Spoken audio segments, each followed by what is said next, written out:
मोक्षमार्गदाता नमो राजचन्द्र प्रभुसार उर्वशी समूरे वसो सदा परम आधार।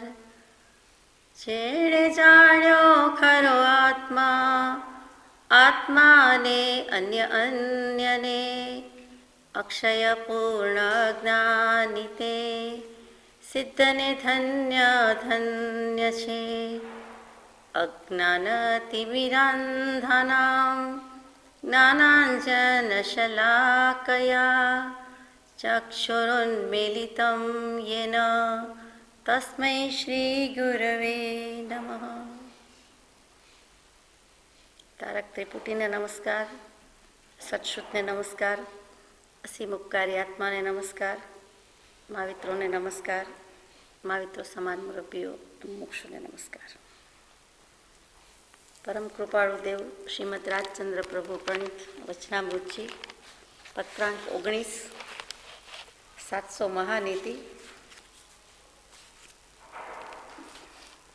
મહાનીતિ અંતર્ગત નીતિ વચન 625 સુધી આપણે યથાશક્તિ વિચારણા કરી। હવે આગળ જવાનો આજે પ્રયાસ કરીએ। છેલ્લું નીતિ વચન 625મું હતું, સત શબ્દોને સન્માન આપવું। તેમાં અહો સત્પુરુષના વચનામૃત એમ વિચારણા કરી। કૃપાળુદેવે જે કંઈ લખ્યું, કહ્યું, બોધ્યું, પ્રકાશ્યું તે બધું જ રાગ દ્વેષ અજ્ઞાન રહિતપણે કહ્યું હોવાથી જીના ગમત છે અને એમ પોતે કહ્યું છાપ આપી। પ્રભુશ્રીજી જેવા પ્રભુશ્રીજી પરમ કૃપાળુદેવનો એક પત્ર, નાનકડો પત્ર ઘણા વખત પછી આવે તો જંગલમાં વનમાં જાય, એકાંત શોધે, વૃક્ષ ઉપર ઊંચે આસને બને તેટલો લટકાવે, બિરાજમાન કરે। ઘરમાં તો હતા નહીં, અણગાર હતા, બરોબર, મુનિ હતા, પણ ઉપાશ્રયમાં કે ક્યાંય જેટલું ઊંચું સ્થાન મળે એની બદલે એકાંતમાં વૃક્ષ ઉપર ઊંચા આસને બિરાજમાન કરે, શાંતિ સેવે, શાંત ભાવે વિચારે, નમસ્કાર કરે અને પછી જે કંઈ લખ્યું છે તે શબ્દનું સેવન કરે, તેનું અનુપ્રેક્ષણ કરે, તેને અનુસરે। અને એટલું બહુમાનપણું કૃપાળુદેવની વાણીનું એમને હતું। વાણી અને પાણી મૂલ ન થાય તેવા સદવ્યય કરો તો ઠીક છે, નહીતર અપવ્યય કે દુર્વ્યય કરીએ તો પણ પાર આવે એવું નથી। નીતિ વચન 626 અયોગ્ય આંખે પુરુષ નીરખું નહીં। સત શબ્દોને સન્માન આપવું આ ભગવાનની મહાનીતિ છે। સત શબ્દ જ છે એટલે એક એક વચન માન્ય કરવા યોગ્ય છે, અનુસરવા યોગ્ય છે। અયોગ્ય આંખે એટલે શું? તો કે કુદૃષ્ટિ। દૃષ્ટિ તો છે જ બધાને, કાં તો મિથ્યા ને કાં તો સમ્યક। તો અહીંયા અપદૃષ્ટિ કહેવાના બદલે કુદૃષ્ટિ શબ્દ કયો છે કે એવી રીતે હું કોઈ પણ પુરુષને નિરખું નહીં, એનો વિચાર ન કરું, એના સામું એવી રીતે ન જોઉં, તો નિરખવાની તો વાત હોય જ ક્યાંથી। અયોગ્ય આંખે એ આંખ હસતી એવી ન હોવી જોઈએ, આંખ એવી રમતી હોવી ન જોઈએ, આંખમાં એવો કોઈ ભાવ ન હોવો જોઈએ, અને એવો ભાવ હોય તો નિરખું નહીં। એવા હસતા રમતા ભાવે હસતી રમતી આંખ ઘણાની હોય, અને એવી આંખે કે એવા ભાવે એટલે એવી દૃષ્ટિથી કોઈને નિરખું નહીં, પુરુષને નિરખું નહીં। સ્ત્રી માટે લખાયેલું વચન છે। પુરુષે સ્ત્રી માટે સમજવા યોગ્ય છે, સ્ત્રીએ પુરુષ માટે સમજવા યોગ્ય છે। નીતિ વચન 627 અયોગ્ય વચન વાંકવું નહીં। ભાષા સમિતિ તો ભારે છે, પૂરું જ નથી થતું। કેટલી બધી વાર શિખામણ આપી પણ થોડીક વચન થોડાક જાય 10-20 અને એમ થાય કે જીવ પાછો ભૂલી ગયો હશે, વળી ઠેકાણે લાવે કે અયોગ્ય વચન વાંકવું નહીં। અયોગ્ય કોઈ પણ વચન યોગ્ય ન હોય તે બધું જ અયોગ્ય। હિતકારી ન હોય, મિતકારી ન હોય, પ્રમાણસર ન હોય, સાચું ન હોય, નિર્દોષ ન હોય, એવું વચન ક્યારે બોલાય? પરમાર્થ સત્ય બોલવું જેમ તેમ નથી, આત્મદશા આવ્યા વિના પરમાર્થ સત્ય કોઈ જીવથી બોલી શકાતું નથી. ઇવન વ્યવહાર સત્યમાં પણ મિથ્યાપણું આવી જાય છે. તો કે અયોગ્ય વચન પાકવું નહીં. ઘણી વખત યોગ્ય સમયે યોગ્ય વ્યક્તિને યોગ્ય વચન કહી શકાતા નથી. કાં તો વ્યક્તિ અયોગ્ય છે, કાં તો વચન અયોગ્ય છે, કાં તો સમય અયોગ્ય છે, અને એમ મેળ પડતો નથી. જે તે વ્યક્તિ, જે તે વસ્તુ, જે તે વિષય, પરિસ્થિતિ, સંયોગો તે પ્રમાણે યોગ્ય વચન મોટા ભાગે બોલી શકાતા નથી. એટલે ભગવાનને લખવું પડ્યું છે કે અયોગ્ય વચન ભાગવું નહીં. ક્યાંક ને ક્યાંક જુદા જુદા ભાવ આવી જતા હોય છે. કાં મર્મ હોય, કાં કટાક્ષ હોય, કાં ટોન્ટ હોય, કે વ્યંગ હોય, કે વિનોદ હોય, અસત્ય હોય, મિથ્યા હોય, સંભળાવવાનો ભાવ હોય, કહી દેવાનો ભાવ હોય, પાછું આપી દેવાનો ભાવ હોય, નહીં કહેવાનો ભાવ હોય, છુપાવાનો ભાવ હોય, વધારે પડતું કહી દેવાનો ભાવ હોય, કંઈક વચન બહુ ખરેખર કહું છું કે મામૂલી વસ્તુ છે. વચન અને નયનના દોષ ઘણા થાય છે. જે કંઈ થાય છે તેનાથી થાય છે. એક વચન ઉપરનો કંટ્રોલ હોય, અગર તો નયન ઉપરનો હોય તો અડધી દુનિયા ત્યાં ને ત્યાં જીતાઈ જાય છે, અને બંને ઉપર હોય તો આખી દુનિયા જીતાઈ જાય છે. તો અયોગ્ય વચન ભાખવું નહીં એટલે બોલવું નહીં. ભાખુંના બંને અર્થ થાય. મોટે ભાગે બોલવું થાય, અને ભાખવું એટલે આગાહી કરવું નહીં. ઘણાને એમ થાય 12 વર્ષે બાવો બોલ્યો, શું બોલ્યો? તો કે જા બેટા દુકાળ પડશે. અરે નતા બોલ્યા એ જ સારું હતું. ન બોલવામાં 9 ગુણ જ હતા, કહેવત છે. એટલે એવી રીતે કંઈક એવું બોલાઈ જાય કે જા તું સુખી નહીં થાય, જા તારું સારું નહીં થાય. તો એ અયોગ્ય વચન છે. નહીં લેવા નહીં દેવા. અને કોઈના કીધે કોઈનું સારું ખરાબ થાય નહીં, એ માન્ય કરવા યોગ્ય છે. આપણે સત્પુરુષ પ્રત્યે, પવિત્ર પુરુષો પ્રત્યે ભક્તિ હોવાથી એમ કહીએ કે એમના આશીર્વાદ ફળ્યા, એમની આશીષ ફળે, વગેરે વગેરે. એમને વચન સિદ્ધિ કોઈને હોય અને બને, ફળે, થાય, મળે, હોય. પણ તેથી કરીને એવું ભરમાવવું નહીં કે કોઈ કે મને આશીર્વાદ આપી દીધો, કે કોઈ કે મને શ્રાપ આપી દીધો. એનાથી કાંઈ થાય નહીં. નીતિ વચન 628. ઉઘાડે શિરે બેસવું નહીં. ઉઘાડે શિરે એટલે ઉઘાડે માથે બેસવું નહીં. કૌંસમાં કંઈ લખ્યું નથી. મુમુક્ષુ, મુનિ, સ્ત્રી, પુરુષ કાંઈ લખ્યું નથી. અર્થાત બધાને લાગુ પડે છે. શું કામ બેસવાનું નહીં? તો કે ગુરુજનોની, સતદેવ તત્વની, સદગુરુ તત્વની, સદ્ધર્મ તત્વની બધાની મર્યાદા છે, માન્યતા છે. અને વડીલોની, ગુરુજનોની બધાની આવી જાય. વ્યવહારિક રીતે જુઓ તો વડીલો આવી ગયા. એ સિવાય જુઓ તો સદગુરુ વગેરે આવી ગયા, સતદેવ આવી ગયા, ભગવાન આવી ગયા, ગુરુ આવી ગયા, વડીલો આવી ગયા, મુરબ્બીઓ આવી ગયા, આપણાથી થોડાક મોટા આવી ગયા, બધા આવી ગયા. તો ત્યાં મર્યાદાનું પાલન થાય છે. માટે ઉઘાડે શિરે બેસવું નહીં. જો માથે ઓઢ્યું હોય, જો માથું કવર્ડ હોય, ઢાંકેલું હોય, તો ત્યાં મર્યાદાનું પાલન થાય છે. માટે એક આ નીતિ વચન છે કે ઉઘાડે શિરે બેસવું નહીં. એના મૂળમાં શું હોય? મર્યાદાના મૂળમાં તો કે માથા ઉપર, એટલે કે અહીંયા 10મું બ્રહ્મરંધ્ર આવેલું છે, એટલે કે 10મું દ્વાર આવેલું છે. શરીરના 9 દ્વાર જેના માટે અશુચિ વહે છે એની આપણે વાત કરતા નથી. 2 કાન, 2 નાક, 1 નાકના 2 ભાગ વગેરે વગેરે, એ અશુચિના દ્વાર છે. એ 9 દ્વારમાં જવા જેવું નથી. આપણો અનુભવ છે રોજબરોજનો. સ્ત્રીના 9 દ્વાર, પુરુષના 12 દ્વાર. 10મું દ્વાર જે કહ્યું, છેલ્લું દ્વાર, ત્યાંથી જો જીવ જાય, દેહ છૂટે અને ત્યાંથી જો જીવ જાય તો તે જીવ સિદ્ધ ગતિને જ પામે, પરમાત્મા જ થાય. એનો અંતિમ ભાવ હોય એ મોક્ષગામી જ હોય. એનો જ જીવ તે બ્રહ્મરંધ્રમાંથી છેદીને નીકળે. એટલે કે માથાનું તાળવું સૌથી કોમળ કહેવાય. જીભના તાળવા કરતાં પણ માથાનું તાળવું 107 શરીરમાં જે મર્મસ્થાન આવેલા છે એમાં સૌથી કોમળ કહેવાય. અને ત્યાંથી જાય તો તે મોક્ષે જાય. તો એ બ્રહ્મરંધ્રની વાત છે. એને પ્રોટેક્શન મળે છે. જે શિયાળા, ઉનાળા, ચોમાસામાં જેમ માથું કવર કર્યું હોય છે, કાન કવર કરીએ છીએ, માથું કવર કર્યું હોય છે, ઢાંકેલું હોય છે, તો એને રક્ષણ મળે છે. ઠંડી સામે મળે છે, ગરમી સામે મળે છે, વરસાદ સામે મળે છે, અને બધા સામે મળે છે. એ ઉર્જાનું સેન્ટર છે. ત્યાં બધી શક્તિનો સંચય થયેલો છે. એ કેન્દ્ર છે. આ બધા એકી અવાજે સ્વીકારેલું છે. આરોગ્ય શાસ્ત્ર હોય, શરીર શાસ્ત્ર હોય, વૈદક શાસ્ત્ર હોય, કે કોઈ પણ વૈજ્ઞાનિક હોય કે કોઈ પણ દેશનું હોય કે કોઈ પણ શાસ્ત્ર હોય, એણે આ સર્વસંમત થાય એવું સ્વીકારેલું છે કે માથામાં તે રહેલું હોવાથી ઉઘાડે શિરે બેસવું નહીં. આજે મોટે ભાગે આપણને ઊંધું જોવા મળે છે. ભાઈઓ કે બહેનો લગભગ માથા કવર કરેલા ઢાંકેલા હોતા નથી. કેટલીક જગ્યાએ આગ્રહ હોય છે કે આરતી વગેરે માથે ઓઢીને જ કરવું, દીવો વગેરે માથે ઓઢીને જ કરવું. એ જેટલું બહેનોને લાગુ પડે છે તેટલું જ ભાઈઓને લાગુ પડે છે કે ટોપી કે પાઘડી પહેરીને આવે અથવા તો કંઈક માથે કપડું બાંધવાનો વારો આવે, સ્કાર્ફ બાંધે. પણ જે લાગુ પડે છે તે બંનેને માથું છે, બંનેને શિર છે, બંને ભગવાન પાસે મસ્તક નમાવીને ભક્તિ કરે છે. બંને નીચા છે, બંને નાના છે, બંને નમ્ર છે, ભાઈઓ કે બહેનો.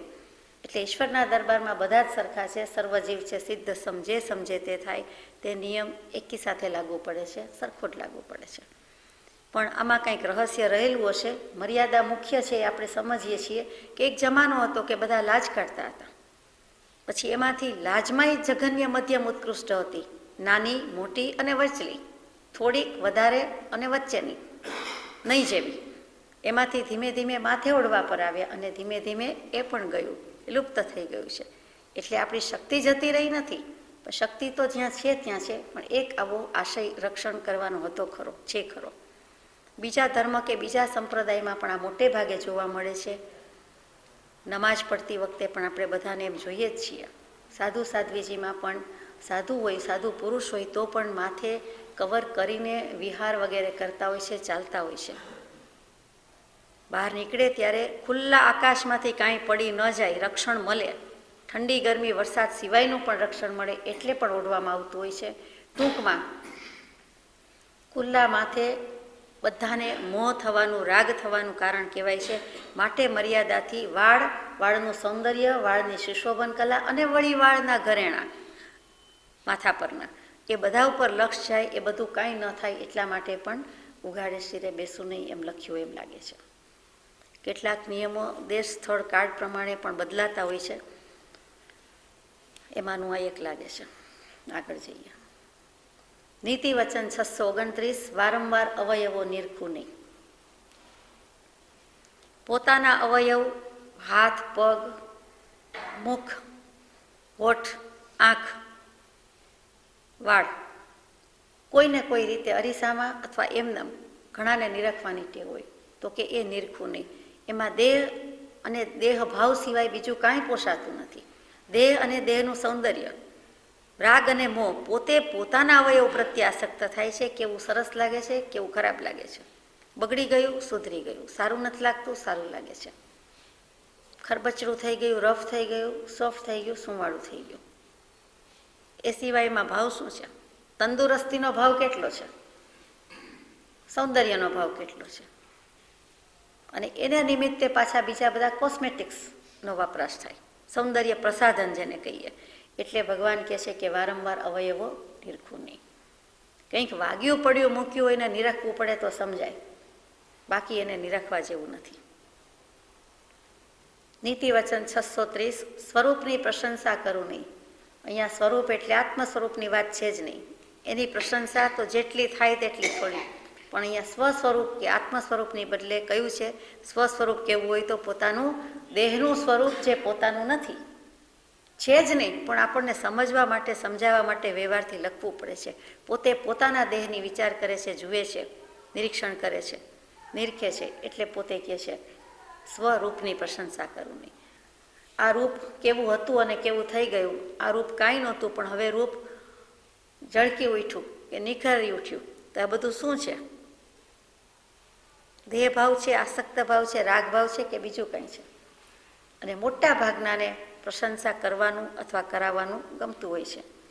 કાં પોતે કરે અને કાં કરાવે, કાં પોતાનો ઉપયોગ એમાં જાય, કાં બીજાનો ઉપયોગ એમાં જાય. એટલે સ્વરૂપની પ્રશંસા કરવું નહીં.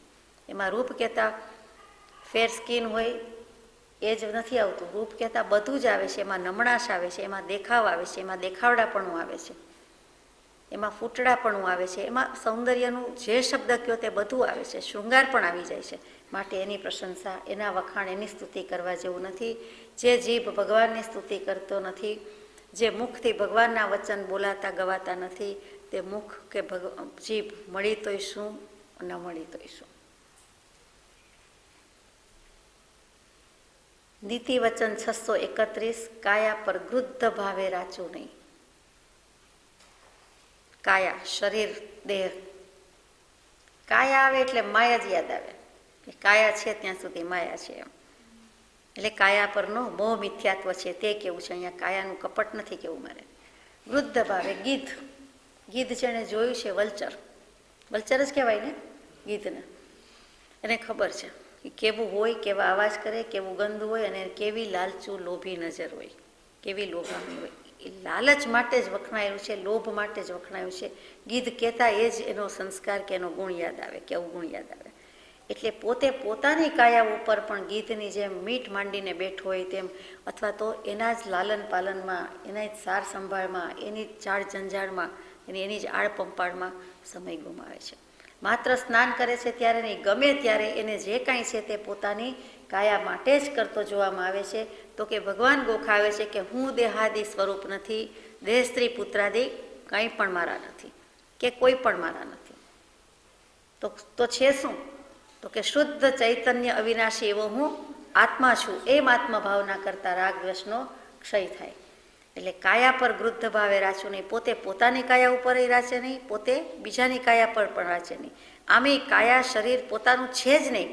પોતે દેહ ધરીને બેઠો છે, દેહ ધારીને, એટલે કેવું પડે પોતાનું શરીર, બાકી પોતાનું શું છે. ને આજે જ આપણે વિચાર્યું, વાંચ્યું, સાંભળ્યું શ્રી કાવિઠા તીર્થમાં કે શરીર કોનું છે? તો કે મોહનું છે, માટે અસંગ ભાવના રાખવી યોગ્ય છે. ત્યાં કહેવાયેલું આ વચન છે કૃપાળુદેવનું. પત્રમાં વચનામૃતજીમાં પણ નોંધાયું છે. આટલું જ છે સવા લીટીનું. અને ષટખંડાગમ ધવલા ટીકા છે, દિગંબર શાસ્ત્રોને માન્ય છે, જેમ આપણે દ્વાદશાંગી કહીએ છીએ તેવી રીતે.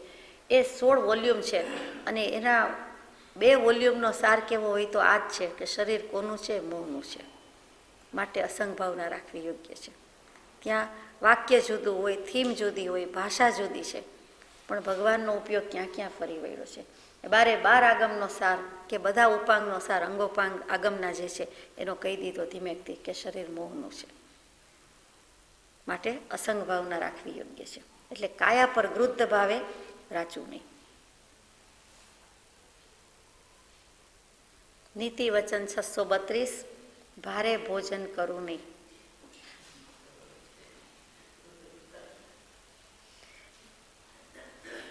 ગરિષ્ઠ ભોજન, ભારે ભોજન, જલ્દી ન પચે તેવું સુપાચ્ય ભોજન નહીં, પણ પ્રમાણમાં અપાચ્ય, અપથ્ય અથવા તો પચાવતા વાર લાગે અને પચાવી તો દે પણ પ્રમાદ તો જરૂર કરાવે.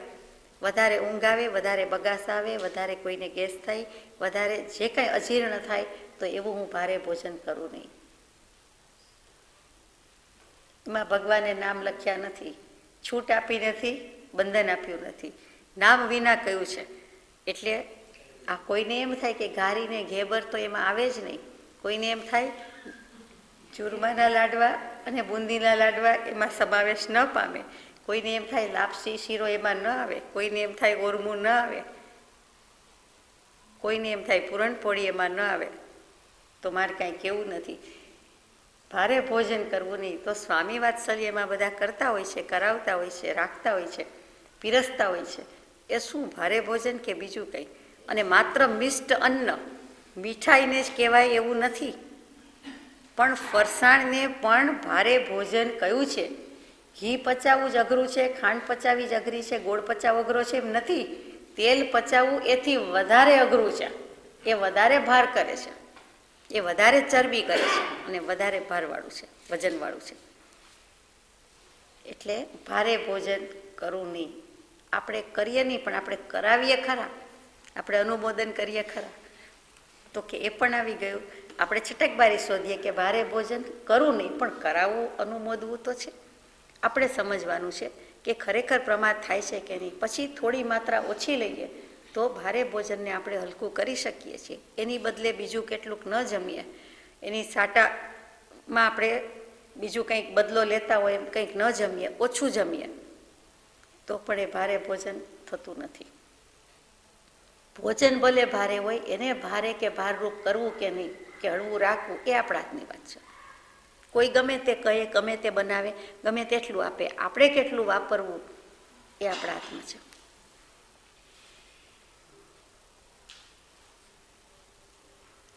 કાયાના વૃદ્ધ ભાવ પછી તરત જ ભારે ભોજન લીધું છે, એટલે ગરિષ્ઠ ભોજનથી ભગવાને કીધેલું છે કે એ માંસાહાર કરતો નથી, પણ જે આહાર શરીરને હૃષ્ટપુષ્ટ માંસલ બનાવે તેને શું કહેવું, તો કે એને દ્રવ્યથી નહીં પણ ભાવથી માંસાહાર કહી દીધો છે. એ હૃષ્ટપુષ્ટ થાય તો, હૃષ્ટપુષ્ટતા સુધી જાય તોની વાત છે. બનારસીદાસજી 633 તીવ્ર હૃદય રાખવું નહીં. એટલે સોલિડ ઘન છે આત્મા, શુદ્ધ બુદ્ધ ચૈતન્ય ઘન. હૃદય વજ્જરનું રાખવાનું કયું છે, ભારે ચામડી રાખવાની કઈ છે, ભેંસ કરતાં એ ભારે રાખવાની કઈ છે. એને ક્યાંય ગોબો ન લાગે, ડેન્ટ ન વાગે, ઠેસ ન વાગે, ઠોકર ન વાગે, આઘાત ન લાગે, દુઃખ ન લાગે, એવું રાખવાનું કયું છે. પણ અહીંયા તો તીવ્ર હૃદય રાખવું નહીં. એનો અર્થ શું સમજવો, તો કે હું હવે એને બોલાવું જ નહીં, હું એને ઘેર જવું જ નહીં, હવે એની સાથે બોલતી જ નથી, એને બોલાવતી જ નથી, હવે એને કોઈ દિવસ આ પ્રમાણે કહું જ નહીં, કાંઈ સોંપવું જ નહીં, કાંઈ લાવવાનું કહું જ નહીં, કાંઈ મૂકવાનું કહું જ નહીં, એને કોઈ દિવસ જમાડું જ નહીં. ગરિષ્ઠ ભોજનની ના પાડતા હતા, હવે કોઈ દિવસ જમાડું નહીં. આ બધા ભાવો તીવ્ર હૃદયના છે, એક્સ્ટ્રીમ છેવટનું લઈ લીધું. એક પાણીનો ગ્લાસ પીધો ન હોય તો કે હવે કોઈ દિવસ પીવડાવવું નહીં. 2 જણા આપતા હતા તોય પીધું નહીં, હવે કોઈ દિવસ ના આપવું. પાણી ભરવાના ઝઘડા જે જગ્યાએ, જે શહેરમાં, રાજકોટ જેવામાં થતા હોય, જ્યાં જ્યાં પાણીની અછત તંગી હોય ને થતા હોય, તો ઘણા જીવ પણ આપી દે. અને ઘણીવાર એમ થાય કે એના ઘેર પાણી ભરવા જવું જ નહીં, એને પાણી ભરવા આપવું જ નહીં, પરવાનગી જ ના આપવું. આ શું છે, કેટલા તીવ્ર ભાવ. આવો ભાવ કર્યો હોય ને જો દેહ છૂટી જાય, અગર તો એ વખતે આયુષ્યનો બંધ બંધાય, જીવ ક્યાં જાય. એક નાની વાત છે, એક નાનો ભાવ લાગે, નાનો શો ભાવ લાગે, પણ જે ભાવ તો ભેગો આવે જ છે, એના ફળ તો ભોગવવા જ પડે છે. તો કે હું તીવ્ર હૃદય રાખવું નહીં. એટલે આજ સુધીમાં, આજકાલમાં, અનંત ભવોમાં જે કાંઈ મેં આપને કહ્યું હોય, કઠોર હૃદય થઈ ગયું હોય, તીવ્ર હૃદયે કહ્યું હોય, કહેવાયું જ હોય છે. કેટલીક વખત શુદ્ધ ભાવ હોય છે, કેટલીક વખત ઉપયોગ ચૂકાયો હોય, તો એ બદલ આજે 14 પણ છે, એટલે ચતુર્દશીનું ખુલ્લા દિલથી, ખરા અંતઃકરણથી ક્ષમાવું છું. આપ સૌએ પણ મને ક્ષમજો. ઈચ્છામિ દુક્કડમ. નીતિ વચન 634 માનાર્થે કૃત્ય કરવું નહીં. તીવ્ર હૃદય રાખવું નહીં. અને પછી માન અર્થે, માનમાં આપણે સમજીએ છીએ સ્વમાન, અભિમાન, ગૌરવ, માન પૂજા, આ બધા જ એનું જ ફેમિલી છે, માનનું જ કુટુંબ છે, સપરિવાર. કોઈક વખત એમ થાય કે સ્વમાન તો હોય ને અમને, સાચી વાત છે, સ્વમાનમાં માન તો આવ્યું છે, અને પોતાને પોતાનું જ માન હોય એ જ. પછી અભિમાન, એમાંય માન આવ્યું. એકલું માન, તો કે કોઈને માં એટલે માપવું ને જાણવું, એટલે માપ્યા કરે. માપે એટલે કંઈ તોલાત રાજવાથી, તો કે હા આપણે અભિપ્રાય આપ્યા કરીએ આમ તેમ, એટલે માપવું છે, એ માન છે. તો કે એવું માનાર્થે કોઈ કૃત્ય કરવું નહીં. કોઈ પણ કામ માન પૂજા અર્થે, કીર્તિ અર્થે, સ્વમાન માટે, અભિમાન માટે કરવું નહીં. તો પછી એ પ્રભુના દોરા અમારે ગાવા જ ન પડે. સેવ્યા નહીં ગુરુ સંતને, મૂક્યું નહીં અભિમાન. નીતિ વચન 635 કીર્તિ અર્થે પુણ્ય કરવું નહીં.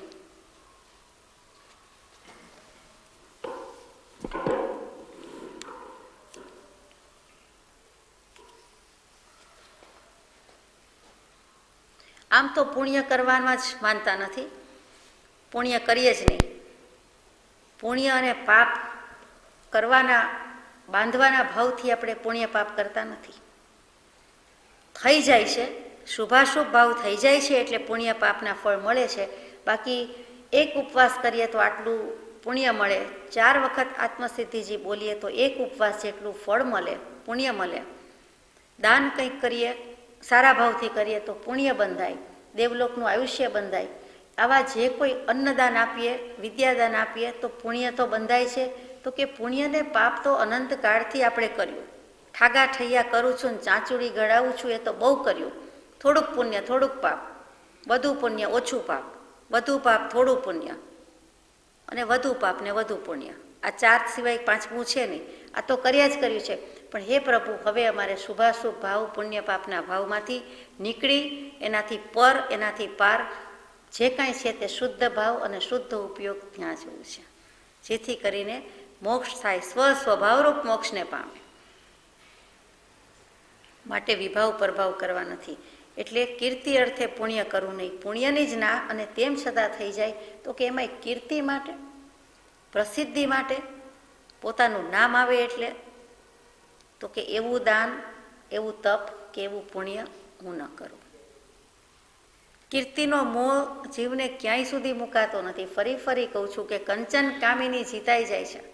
ભલે એ અઘરું છે, પણ કંચનનો ત્યાગ થઈ શકે છે, કામિનીનો ત્યાગ થઈ શકે છે. કંચન કહેતા પરિગ્રહ છોડી શકે છે, નિવૃત્તિ લઈ શકે છે. કામિની કહેતા સ્ત્રી પુરુષના સંબંધો, બ્રહ્મચર્ય પાલન એ થઈ શકે છે. પણ કીર્તિનો મોહ કોઈ પણ ફિલ્ડમાં કોઈ પણ વ્યક્તિને છેક સુધી હેરાન કરે છે. એટલે કીર્તિ અર્થે પુણ્ય કરવું નહીં.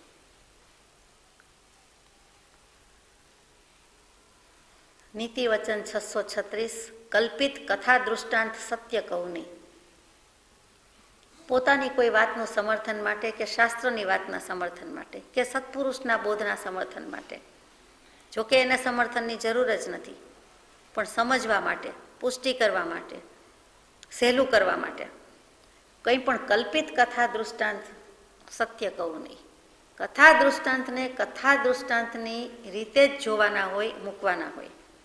એમાં કાંઈ આડું અવળું કે મીઠું મરચું કરીને કે કલ્પના મૂકીને વધારાની કરવાની ન હોય. જે કંઈ છે તે કથા છે, વાર્તા છે, એ જે રીતે કહેવાય હોય એ રીતે જ કહેવું જોઈએ. દૃષ્ટાંત છે તે દૃષ્ટાંત જ છે, એ સિદ્ધાંત નથી. સિદ્ધાંત અને સત્ય જુદા છે, અને કથા, દૃષ્ટાંત, કલ્પના એ બધું જુદું છે. એમાંથી બોધ શું મળે છે? દૃષ્ટાંત કહેતા જ આપણે કહીએ ને કે એ એના જેવું, કથા કહેતા એના જેવું એને મળતું, એને લગતું. જો એ જ વસ્તુ હોય તો એનું નામ તો સિદ્ધાંત કે સત્ય જ થઈ જાય. બહુ સમજવા જેવી વાત છે. તો કે કલ્પિત કથા દૃષ્ટાંત સત્ય કહું નહીં. એ કથા દૃષ્ટાંત જ છે, અને કલ્પના કલ્પિત પણ હોય. કેટલીક વખત એ કલ્પનાથી મૂકેલું હોય, કલ્પિત હોય છે. કલ્પિત એટલે માત્ર કલ્પના નહીં, કલ્પનાના બધા અર્થ અહીંયા આવે. તો કે એવી રીતે જે કંઈ મૂક્યું હોય તેને હું સત્ય કે સાચું કહી દઉં નહીં. દ્રૌપદીએ અમુક સમયે ખરેખર આમ જ વચન બોલ્યા હશે કે કયા હશે?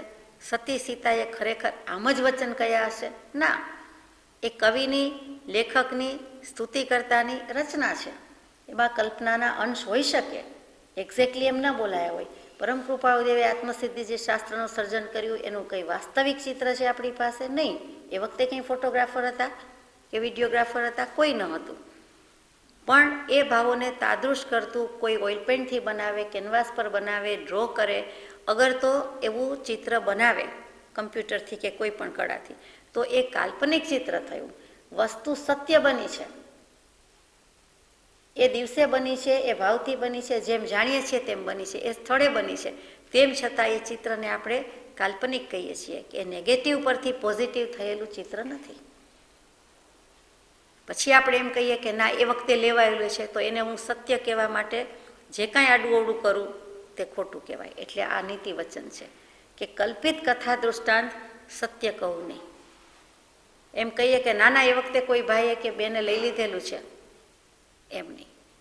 એ તો નેગેટિવ મળતી નથી એટલે આવું કરવું પડે, પણ એ વખતે લીધેલું છે, આવા જ લાગતા હતા, એમ નહીં. એના જેવા હશે, વેરી ક્લોઝ હશે. કોઈ સગી આંખે નજરે નિહાળી હોય તો એમ કે આવું જ હતું, પણ એમ નહીં કહી શકાય કે આ નેગેટિવ છે અને એમાંથી પોઝિટિવ થયેલું છે. આ સત્ય આમ જ છે, એમ નહીં. ભલે સાચું જ છે. હવે સમજાઈ ગયું ને? બરોબર. નીતિ વચન 637. અજાણી વાટે રાત્રે ચાલુ નહીં.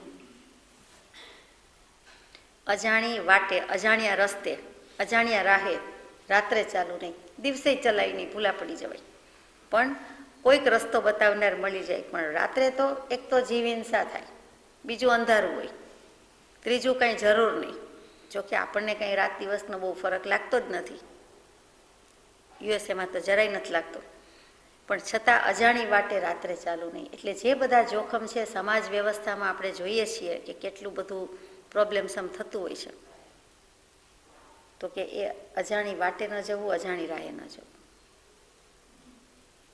દૃષ્ટાંત તો એમાં પારાવાર છે કે એમાં જઈએ તો શું નુકસાન છે, આપણે એમાં જતા નથી. નીતિ વચન 638, શક્તિનો ગેરઉપયોગ કરવું નહીં. કઈ શક્તિનો? કંઈ નામ આપ્યું નથી, સ્પેસિફાઈ કર્યું નથી. એટલે આત્માની અનંત શક્તિ તો છે જ, એનો ગેરઉપયોગ કરવું નહીં. એનો સદવ્યય કરવું, સદુપયોગ કરવું, પણ દુર્વ્યય તો ન જ કરવું ને અપવ્યય પણ ન કરવું. એટલે અહીંયા તો કૃપાળુદેવ લખે ગેરઉપયોગ કરવું નહીં. કેમ કે ઉપયોગ લક્ષણે સનાતન સ્ફુરિત એવો આત્મા છે, એની અનંત શક્તિ છે, એટલે ઉપયોગ તો છે જ. એટલે પછી ગેરઉપયોગ લખવું પડ્યું છે. ઉપયોગ વિનાનો તો છે જ નહીં, પણ બીજે બધે ઢોળાઈ જાય છે. ઉપયોગ આત્મ ઉપયોગમાં નથી, તે બધું ગેરઉપયોગ છે. તો કે શક્તિનો ગેરઉપયોગ કરવું નહીં. ચોખ્ખું ન લખે કે આત્માને આત્મ ઉપયોગમાં રાખવો, પણ આ શક્તિનો ગેરઉપયોગ કરવો નહીં, દુર્વ્યય કરવો નહીં. વ્યવહારથી પણ એટલું જ લાગુ પડે, આત્માથી પરમાર્થિક રીતે પણ એટલું જ લાગુ પડે. ઘણું બધું હાથમાં જોર હોય એટલે કોઈને મરાય છે. દડો ફેંકતા આવડતો હોય એટલે જોરથી દડો ફેંક્યા જ કરીએ છીએ. વસ્તુ પકડતા આવડતી હોય, ઘણા બધા કિલોનું વજન ઉંચકી શકતા હોય એટલે ઉંચકેલું જ રાખીએ છીએ કે ઉંચક્યા જ કરીએ છીએ? નહીં, શક્તિ તો ઘણી છે, પણ એનો ગેરઉપયોગ કરતા નથી. ત્યાં દુરુપયોગ નથી, પણ ત્યાં ગેરઉપયોગ છે. જરૂર વિનાનું કરે છે, બિનજરૂરી, અનાવશ્યક. જ્યાં કરવો જોઈએ ત્યાં કરતો નથી અને બીજે કરે છે, તે ગેરઉપયોગ. નીતિ વચન 639, સ્ત્રી પક્ષે ધન પ્રાપ્ત કરવું નહીં. સ્ત્રી પક્ષનું, ધર્મપત્નીનું જે કંઈ ધન હોય એ સ્ત્રી ધન કહેવાય. પિયરથી આવી હોય, તેમના માતા પિતા પાસેથી આવી હોય, એટલે એને લગભગ કોઈ વાપરે નહીં, કોઈ ઉપયોગ કરે નહીં, રાખવા દે, એની પાસે રહેવા દે. કે સંકટ સમયની સાંકળ કહેવાય, ત્યારે ગમે ત્યારે કામ આવે. મોટે ભાગે સોનું હોય એટલે, બીજું પણ બધું હોય. સ્ત્રી પક્ષે ધન પ્રાપ્ત કરવું નહીં એટલે દહેજ વગેરે માગવું નહીં, લવું નહીં, પહેરામણી વગેરે લવું નહીં, જાજુ કંઈ લવું નહીં, અપેક્ષા રાખવું નહીં, એ બધું જ આમાં આવી ગયું. અને કોઈ પણ સંયોગોમાં બને ત્યાં સુધી સ્વતંત્ર, સ્વાયત્ત, સેલ્ફ રિલાયન્ટ, પોતે પોતાની કમાણીમાંથી, પોતાના ઉપાર્જનમાંથી બધું વાપરે, કરે, પણ સ્ત્રી પક્ષનું જે ધન હોય તે લે નહીં, અથવા તો પ્રાપ્ત ન કરે, અથવા વાપરે નહીં. બને તો લે નહીં અને નહીં તો વાપરે નહીં. પર દ્રવ્યસુ લોષ્ટવત આત્મવત સર્વભૂતેષુ, દરેક જીવને, દરેક જીવમાં આત્મા જુએ અને પરસ્ત્રીને માત ગણે. અને એક સુભાષિતમાં આવે છે કે પર દ્રવ્યસુ લોષ્ટવત, એ પરદ્રવ્ય છે, દેહ પોતાનો નથી. તો સ્ત્રી બોલવા પૂરતું પોતાનું છે, પોતાના નથી, અને એનું દ્રવ્ય એ તો પોતાનું હોય જ ક્યાંથી? એટલે બધું પરદ્રવ્ય થયું. તો કે પરદ્રવ્ય શું લોષ્ટવત, એટલે સાવ લોટ જેવું ગણવાનું છે, ફેંકી દેવા જેવું. લોટ એટલે વાપરવામાં કામ આવે, આહારમાં, ભોજનમાં, એમ નહીં, પણ ફેંકી દેવા જેવી વસ્તુ છે, દળીને કચરો થઈ જાય છે એમ. તો કે લોષ્ટવત, એને ગણવા જેવું નથી. પર તે પર, એટલે એ પ્રાપ્ત કરવું નહીં. અત્યારના જમાનામાં પણ લાગુ પડે છે. દહેજ પ્રથા ગઈ ન ગઈ જેવું જ છે, ગઈ જેવું લાગતું નથી. ઓન ધ કોન્ટ્રારી વધારે અપેક્ષા હોય એવું બધે સંભળાય છે. એટલા માટે ખરેખર વિચારવા જેવું છે કે તે પક્ષનું ધન પ્રાપ્ત કરવું નહીં.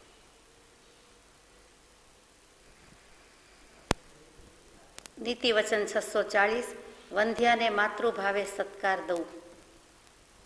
સંતાન વિહોણી સ્ત્રી તે વંધ્યા, તેને માતૃભાવે સત્કાર દઉં. એ માતા બની શકી નથી, પણ તેને બીજા બધા જીવ, આપણે બધા જીવ એને માતૃભાવે સત્કાર આપીએ તો એને પોતાને લાગે કે હું બધાની જ માતા છું. મેં ભલે કોઈ સંતાનને જન્મ આપ્યો નથી, પણ બધા જ મને માતૃવત ગણે છે, માતા જેટલું જ માન આપે છે, પ્રેમ આપે છે, માટે વંધ્યાને માતૃભાવે સત્કાર દઉં, એને ક્યાંય ઓછું ન આવે, એને ક્યાંય માઠું ન લાગે. કેટલો ખ્યાલ રાખ્યો છે, કેટલી કરુણા છે, કેટલો ઉપયોગ રાખ્યો છે, સમાજનું કોઈ પાત્ર બાકી રાખ્યું નથી. મોટા ભાગના જીવો ઘૃણા, તિરસ્કાર, અણગમા, અભાવથી જોતા હોય, એમ જ એને ટ્રીટ કરતા હોય. એટલા માટે ભગવાન લખે છે કે એને પણ હું માતૃભાવે સત્કાર દઉં. નીતિ વચન 641 અકૃત ધન લવની. મેં કરેલું, મેં કમાવેલું, મેં બનાવેલું મારું સર્જન હોય તો બરોબર છે, અકૃત હોય, મેં બનાવ્યું નથી, મેં કાંઈ વસ્તુ સેવા કરી નથી, મેં કાંઈ સેવામાં આવી ગયું કે કોઈ પણ રીતે વ્યવસાય પ્રવૃત્તિ કર્યું નથી, અથવા પોતે કમાવા ગયા નથી, પોતે કાંઈ એવું કાર્ય કર્યું નથી, તો એ અકૃત ધન છે. અકૃત તો એવું ધન એટલે કે બીજાએ કમાવેલું, બીજાએ કરેલું, બીજાએ આપેલું એવું ધન લઉં નહીં. એટલે સ્વતંત્ર મારી કમાણીમાંથી હું જે કંઈ કરું તે પણ બીજા કોઈનું ધન લઉં નહીં. અકૃતમાં ઘણું કહી દીધું. શબ્દ કેવો મજાનો વાપર્યો છે કે આપણે કહીએ ને સાદી ભાષામાં કે તમે કમાવા ગયા હતા, તું કમાઈને લાવીશું, કાં તો બાપ દાદાની મિલકત છે, કાં તો પતિદેવ કમાયા છે, કાં તો બીજા કોઈએ ગિફ્ટ આપ્યું કે પ્રેઝન્ટ આપ્યું, કાં કહેશે કે વારસો મળ્યો છે, તો એ બધામાં અકૃત ધન કહેવાય. એટલે એમાં ઘણું કહી દીધું. સ્વતંત્રતાનો જ નાદ છે. ને ઘણા જીવો વારસાનું કાંઈ હોય તે લેતા સ્વીકારતા નથી. જેમ સારા માઠા પ્રસંગનું જમતા નથી, એવી રીતે વારસાનું ધન લે નહીં. કે માતા પિતા, એના માતા પિતા કે પૂર્વજોનું છે, જેણે જે ભાવથી ધન સંચય કર્યો, જે ભાવથી કર્યું, તો એ ઝઘડા ક્લેશનું કારણ થાય, મારે જોઈતું નથી. એમ ઘણા જીવો જો બની શકે તો લેતા નથી. એટ ધ સેમ ટાઈમ મોટા ભાગના જીવો એમાં અતિશય ક્લેશ કરે છે. એક સમાજ છે, એ સમાજમાં બધા વર્ગ છે, તો એક વર્ગ એવો પણ છે કે એમાંથી જ ઝઘડા, એના જ ઝઘડા, જાણે એના માટે જ જન્મ્યા હોય. અને બીજો વર્ગ એવો પણ છે, બહુ નાનો છે, કે જે વારસાનું ધન લેવા માટે તૈયાર નથી.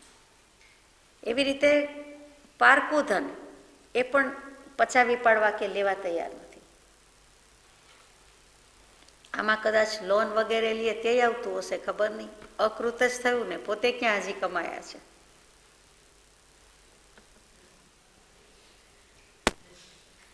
આપણે આશય સમજી ગયા એટલે ચાલે. નીતિ વચન 642 વડદાર પાઘડી બાંધવું નહીં. વડ એટલે શું? તો કે એક તો વણાક, વણાકવાળી, વાંકી, એ બહુ જુદી લાગે, જેને જોઈ છે ને ખબર છે. પછી વટદાર પાઘડી બાંધવું નહીં. પછી વણાકવાળી તો આપણે કહી દીધું. પછી મોઢ એટલે વણાક જેવું જ, અમુક રીતનો મોઢ હોય, મોઢવાળી. પછી પેચવાળી પાઘડી બાંધવું નહીં. અને મરડાટવાળી બાંધવું નહીં, મરડેલી લાગે, ટ્વિસ્ટ કરેલી લાગે. જેણે જુદી જુદી પાઘડી જોઈ છે કે પાઘડીવાળા જોયા હોય, આવા લક્ષથી તો જોયા જ ન હોય. કચ્છી પાઘડી જુદી હોય, જામનગરી જુદી હોય, મોરબીની જુદી હોય, ગુજરાતની જુદી હોય. એ પાઘડીનો જમાનો હતો. અને એ ચિત્ર જોઈએ કે કોઈ તો તરત જ ખબર પડે કે આ કેટલી વાંકી છે, આ કેટલી મરડાટવાળી છે, આ કેટલી મિજાજી પાઘડી છે. પાઘડીમાં પણ એનો મિજાજ રિફ્લેક્ટ થતો જ હોય. શૂઝમાં જ મિજાજ વ્યક્ત નથી થતો. શૂઝનું નથી લખ્યું ભગવાને, એટલે શું કહું. વડદાર પાઘડી બાંધવું નહીં. ત્યાર પછી લખ્યું છે નીતિ વચન 643 વડદાર ચલોઠો પહેરવું નહીં. સાધુઓને પહેરવાનું ધોતિયા જેવું, જે લગભગ 4 હાથનો મોટાપનાનો ખેસ કહેવાય, લગભગ ધોતી જેવું, તો કે એ વડદાર પહેરવું નહીં. એમાં પણ વળવાળું કંઈક આવે, પાઘડી જેટલું ના આવે, પણ એમાં પણ સ્ટાઇલ હોય, રીત હોય, તો કે એવું પહેરવું નહીં. ત્યાર પછી નીતિ વચન 644 મલિન વસ્ત્ર પહેરવું. મલિન મેલું વસ્ત્ર પહેરવું.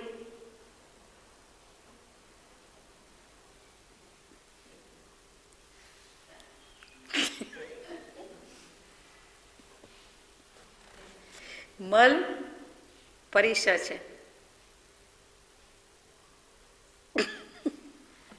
મલિનતા આભૂષણ છે. મુનિઓનું મલિન વસ્ત્ર એ મુનિઓ માટે આભૂષણ છે. મુનિએ એવું જ પહેરાય.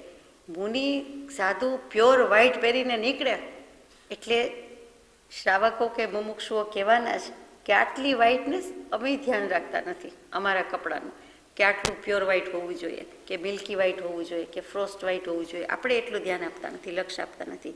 કેમ આટલો બધો ઉપયોગ એમનું વ્હાઇટનેસ મેન્ટેન કરવામાં છે? સવાલ આવે જ. એવી રીતે ઇસ્ત્રીવાળું પહેરે, ઇસ્ત્રી જેવું પહેરે તો પણ એમ થાય કે આમાં એકેય કરચલી નથી, ક્રીઝ નથી. કેમ એમ? આ સવાલ થતા જ હોય છે. એટલે કહું છું તો કે મલિન વસ્ત્ર પહેરવું એ મુનિને તો ખરેખર એની ભૂષણ છે, શોભા જ છે. ન હોય તો નવાય. જ્યારે ગૃહસ્થોમાં પણ એ ચોખવટ નથી કરી ભગવાને, ગૃહસ્થ મુનિની બંનેને લાગુ પડે. એમાં પણ દેહ અને એક દેહને ઢાંકવા પહેરવાનું ઓઢવાનું સાધન વસ્ત્ર અનિવાર્યતા છે. આવશ્યક નહીં પણ અનિવાર્ય છે. એટલા માટે પહેરીએ છીએ. તો એમાં વળી પાછી આપણે મેલું ને ચોખ્ખું ને કધોણીઓ ને પ્યોર વ્હાઇટ ને એવું કરાય. પાછું ઇસ્ત્રીવાળું. એનો ઉપયોગ કે લક્ષ એટલે કે દુર્લક્ષ હોય, વસ્ત્ર પ્રત્યે દુર્લક્ષ હોય એ કહેવાનું છે કે જે હોય તે મલિન વસ્ત્ર પહેરવું. ઓન ટોપ ઓફ ધેટ કોઈને રાગ, મોહ, આકર્ષણ ન થાય. કપડાથી જ જે કંઈ છે તે છે. એમાં સમાજમાં, એમાં ઇન્ડિયામાં તો સૌથી વિશેષ તો કે એ નૂર કહેવાય. એટલા માટે કોઈ પણ કપડા પરથી જજ થતું હોય છે અને કરવામાં આવતું હોય છે તો કે એવું ન પહેરવું કે જેથી વધુ કોઈને રાગ થાય, મોહ થાય, આકર્ષણ થાય, આસક્તિ થાય. માટે મલિન વસ્ત્ર પહેરવું. આપણને મલિન વસ્ત્રને કારણે કોઈ ડીવેલ્યુ કરે, ડીગ્રેડ કરે, રિસ્પેક્ટ ના આપે, ઇગ્નોર કરે તો એ માન્ય છે. પણ એના માટે થઈને આપણે આસક્તિ કે મોહ થાય એવા કપડાં પહેરવા નહીં.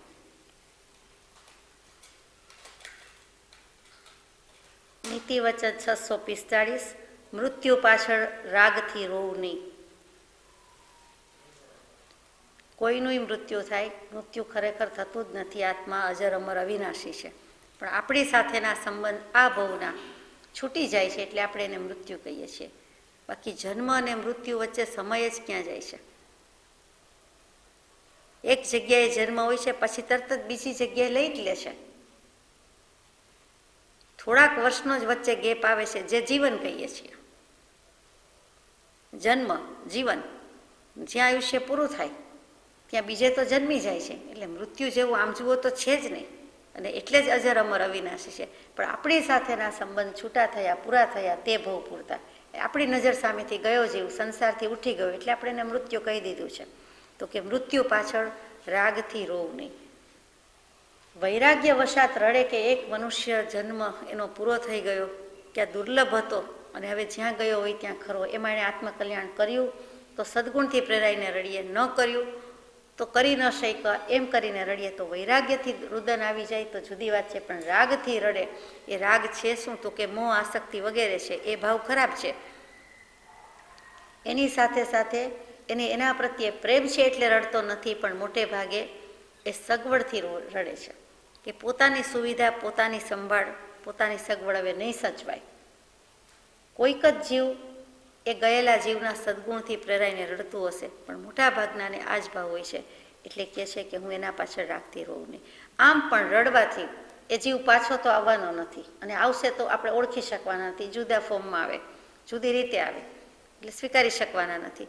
તો એ ગયેલો આપણી સાથે અત્યારે તો આવવાનો નથી, તો પછી એની પાછળ રડીને લાભ શું છે? ફાયદો શું છે? થઈ જાય તો વિચારવા જેવું છે કે હવે એમાં કાંઈ કરી શકવાના નથી. બીજું કે એને આર્ત ધ્યાન કીધું કે ઈષ્ટનો વિયોગ ને અનિષ્ટનો સંયોગ. ઈચ્છિત વ્યક્તિ હતી, ધારેલી વ્યક્તિ હતી, ઘરની વ્યક્તિ હતી, આપણા ઘરે જન્મ લીધો હતો અથવા એણે આપણને જન્મ આપ્યો હતો એટલે આપણને લાગે, પણ એટ ધ સેમ ટાઈમ એમ પણ વિચાર આવે કે એનો વિયોગ થયો, આ મારી પાસેથી વિયોગ થયો. અને જો અનિષ્ટ હોય, ઈચ્છિત ન હોય તો એમ થાય કે છૂટ્યા, ભલે થયું, સારું થયું. તો એ પણ કરવા જેવું નથી. ત્યાં જુદી જાતનો રાગ થયો તો કે રાગથી રોવું નહીં. રડવા જેવું નથી, એ આર્ત ધ્યાનનો પ્રકાર છે, માટે રડવું નહીં. નીતિ વચન 646 વ્યાખ્યાન શક્તિને આરાધવું. વ્યાખ્યાન શક્તિ એટલે કંઈ સત્સંગમાં બધાને કંઈક કહેવું એનું જ નામ વ્યાખ્યાન નથી. બધા ભેગા થાય અને કંઈક બોલવું એને જ વ્યાખ્યાન ન કહેવાય. તો કોને કહેવાય? તો કે પોતે પોતાને સમજાવે કે આત્મસિદ્ધિજી વાંચી ગયા, ચાલો હું બોલું, ચાલો હું વિચારું, જરા મોટેથી ગાઉં કે મોટેથી બોલું કે હું શું સમજ્યો. પોતે પોતાને જ કહે કે પહેલી શંકામાં શું કહે છે, બીજી શંકામાં શું કહે છે. પોતે પોતાને જ પાછું સમાધાન આપે. પોતે જે કંઈ વાંચ્યું, સાંભળ્યું, સમજાય એનું રિવિઝન કરી જાય, યાદ રાખવાનો પ્રયાસ કરે, મેમરાઇઝ કરે, ગોખે, તો એ બધું જ વ્યાખ્યાન શક્તિમાં આવે છે. એમાં કેવું બોલવું આવે એટલે તો ખાસ વ્યાખ્યાન આવે. તો કે પોતે પોતાને કહે તોય ભલે અને બીજા 2-5ની વચ્ચે કહે તોય વાંધો નથી, એને વ્યાખ્યાન કહેવાય. તો કે એવી શક્તિને આરાધવું એટલે કરવા જેવું છે. આપણને ન આવડે એમ નહીં, દરેક જીવમાં શક્તિ પડેલી છે. શક્તિનો ગેરઉપયોગ કરવું નહીં, શક્તિનો ઉપયોગ કરવો. આપણને ગાતા ના આવડે, શું કામ ના આવડે? ગળું, સ્વરપેટી, અવાજ તો નીકળે જ છે, સંભળાય જ છે બધાને. તો શું ના આવડે? આવડે જ, પણ ગાવું નથી. એવી રીતે બોલવું નથી. કેમ બોલતા ના આવડે? બીજું બધું બોલીએ જ છીએ ને. અને આ ન આવડે એવું છે તો કે આવડે છે. તો કે વ્યાખ્યાન શક્તિને આરાધવું. જીવને પોતાને જ સ્વાધ્યાયનો લાભ થાય છે. અને પોતાને થાય અને કદાચ સમૂહમાં કરે 2, 5, 25, 50 કે 1000, 2000, 5000 વચ્ચે, તો બીજા જીવને પણ લાભ થવાનો હોય તો થાય છે. પણ પેલો પોતાને તો થાય છે જ. એટલે વ્યાખ્યાન શક્તિને આરાધવું.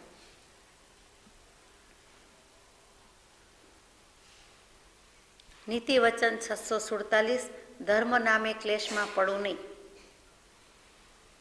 ધર્મના નામે, ધર્મના નિમિત્તે ક્લેશમાં પડવું નહીં. મોટે ભાગે એમાં જ બધા પડેલા હોય છે.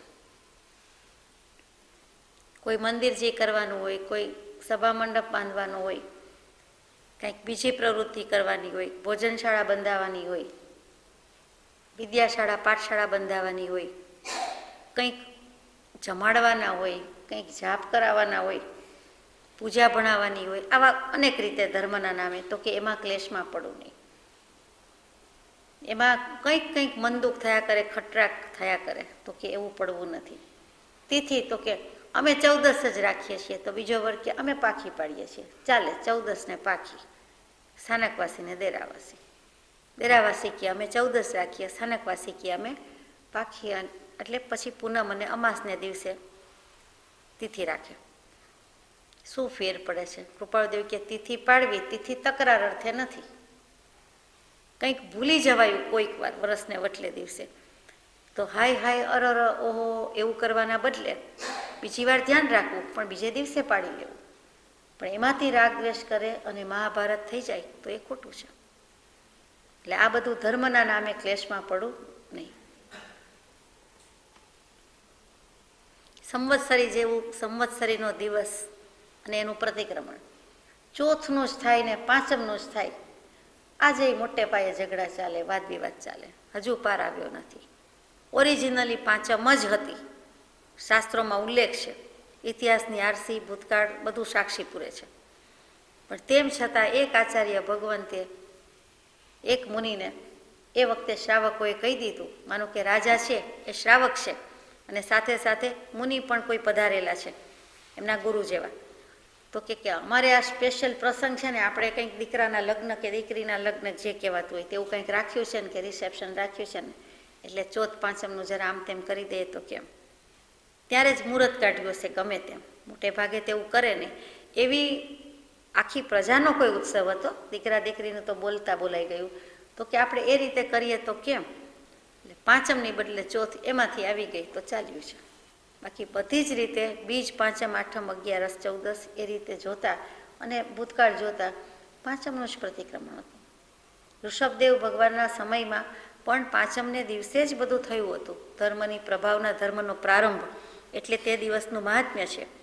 દિગંબર આમનાઈવાળા પણ તે દિવસનું મહાત્મ્ય સ્વીકારીને પાંચમથી જ પર્યુષણ શરૂ કરે છે, ભાદરવા સુદ પાંચમથી. એટલે બધી રીતે જોતા પાંચમ કોમન છે ને પાંચમ સ્વીકાર્ય છે. છતાંય એક બહુમતી વર્ગ એવો છે જેને શ્વેતાંબર દેરાવાસી કહીએ છીએ એ ચોથ જ માને છે, આજે પણ માને છે. એટલે એક વર્ગ પાંચમને દિવસે ઉપવાસ કરે, તિથિ પાલન હોય બધું જ, અને બીજો વર્ગ ચોથની સંવત્સરી મનાવીને પાંચમને દિવસે આરંભ સમારંભ પુષ્કળ કરે, લીલોતરી વાપરે ને બધું જ. આ કેવું? આ ભગવાનના દરબારમાં આવો ન્યાય હોય જ નહીં, પણ જીવોએ બગાડી મૂક્યું છે. જીવની અણસમજણ છે.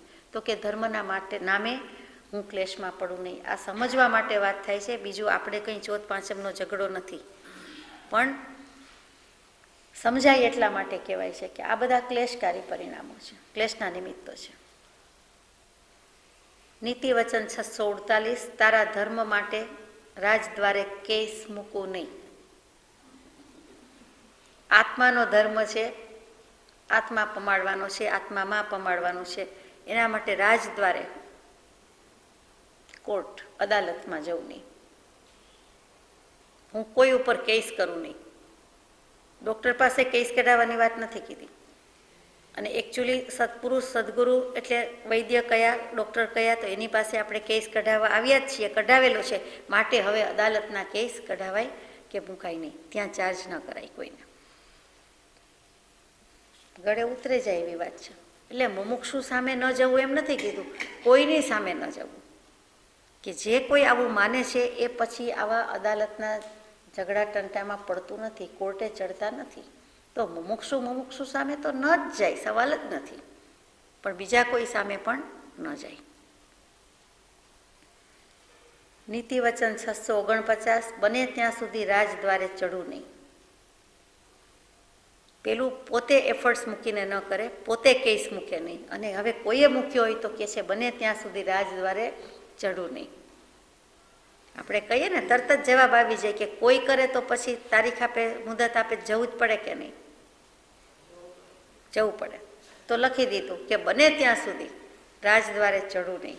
એ કરવા જેવા ધંધા નથી, એટલે કે સમાધાન કરી નાખવા જેવું છે, ક્ષમાવી દેવા જેવું છે, ઘરમેળે પતાવી દેવા જેવું છે. મિચ્છામી દુક્કડમ કહીને પગમાં પડીને કે કોઈ પણ રીતે જો બની શકતું હોય તો કરવા જેવું છે. નહીં તો જવા દ્યો, આપણું હતું શું ને ગયું શું. જે મિલકત, જે વસ્તુ, જો દેહ પણ આપણો નથી, દેહાદિક સંબંધ પણ આપણા નથી, તો બીજા ત્રીજાના નિમિત્તના કે કહીને ગયેલા કે દઈને ગયેલા કે ટેક કેર કરવાનું કહી ગયા હોય ને એ પૈસા માટે આપણે શું કડાકૂટ કરવાની હોય? એ પૈસા, એ પ્રોપર્ટી, એ બધા માટે ખુલ્લા હાથે જ જવાના છે. એ પ્રોપર્ટી આપણી છે કે એ પૈસા આપણા હાથમાં આવવાના છે કે આપણી ભેગા આવવાના છે? બાળી મૂકવાના હોય દેહ છૂટે ત્યારે, એની સાથે જવાના હોય તો કદાચ એ કામનું કે ચાલો ભેગું આવશે, અથવા કમસે કમ એ મૂકી દીધા, કોઈના ન રહ્યા, આપણી સાથે ગયા, ભલે ને બળી ગયા પણ એના હાથમાં ન આવ્યા એવો ભાવ પોસાય. એવું કોઈ કરતું નથી. તો પછી શું બોદર થવાનું હોય? અને શું કામ બધા ઊભા કરે છે? આપણને તો ઘણી વસ્તુ ફરી કહું છું કે ગળે ઉતરતી નથી. વ્યવહાર ઘણો અઘરો છે. ગમે ત્યારે પૂછો તો જીવ બીસી જ હોય કે હમણાં આની મુદત છે ને હમણાં આની મુદત છે, હમણાં આની ડેટ છે ને હમણાં તેની ડેટ છે. કાં ડૉક્ટર પાસે જવાની હોય અપોઇન્ટમેન્ટ, અને કાં તો કોર્ટની હોય. આ બે સિવાય ત્રીજું અમુક સ્ટેજમાં, અમુક એજમાં બીજું હોય નહીં. આ ત્રણ, આ બે જ હોય. ટૂંકમાં સમાધાનકારી રસ્તો લઈ લેવો જોઈએ. બને ત્યાં સુધી એમાં પડવું ન જોઈએ, અને પડવું પડે તો સમાધાનનો રસ્તો છે.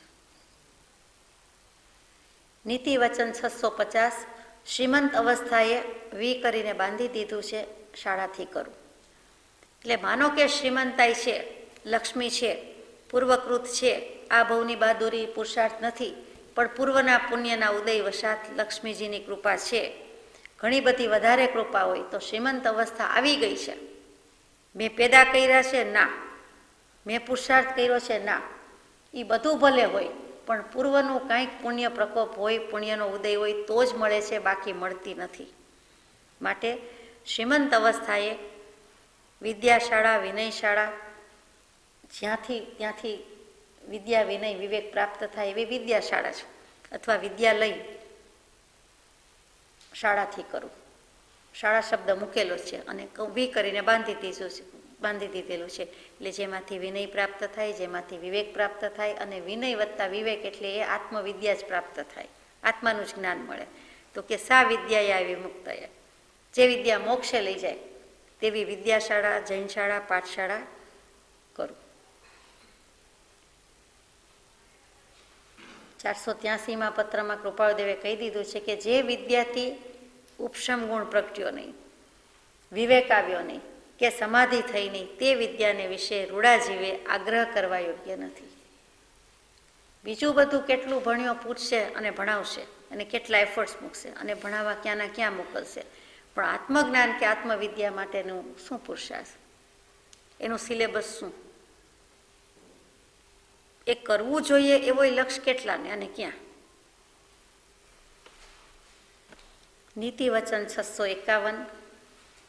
નિર્ધન અવસ્થાનો શોક કરવો નહીં. શ્રીમંતને યાદ કર્યા એટલે તરત જ નિર્ધન યાદ કરવાના થાય. બે એક્સ્ટ્રીમ. તો કે માનો કે નિર્ધન અવસ્થા આવી ગઈ અથવા છે જ, કાં તો શ્રીમંત અવસ્થા હતી અને જતી રહી તો નિર્ધન અવસ્થા આવી ગઈ, અથવા તો ધન અવસ્થા એટલે શ્રીમંતાઈ આવી જ નહોતી પણ નિર્ધનતા જ છે, તો કે એનો શોક કરવું નહીં. દશાના ચક્ર એવા છે, ઘડી ઊંચે ઘડી નીચે, એક બે દાયકા આમ જાય એક બે દાયકા આમ જાય, એમાં કંઈ અફસોસ ન હોય, એનો શોક ન હોય, એનું દુઃખ ન હોય, તો કે નિર્ધન અવસ્થાનો શોક કરવો નહીં. જો હોય અને જતું રહે તો એમ કે આ તો વારાફરથી વારો ને મેં પછી ગારો, એક પછી એક ચાલ્યા જ કરે, આવ્યા જ કરે, એમાં નવાઈ નથી. અને જો ન જ મળ્યું હોય તો વિચારવું કે હતું શું ને ગયું શું.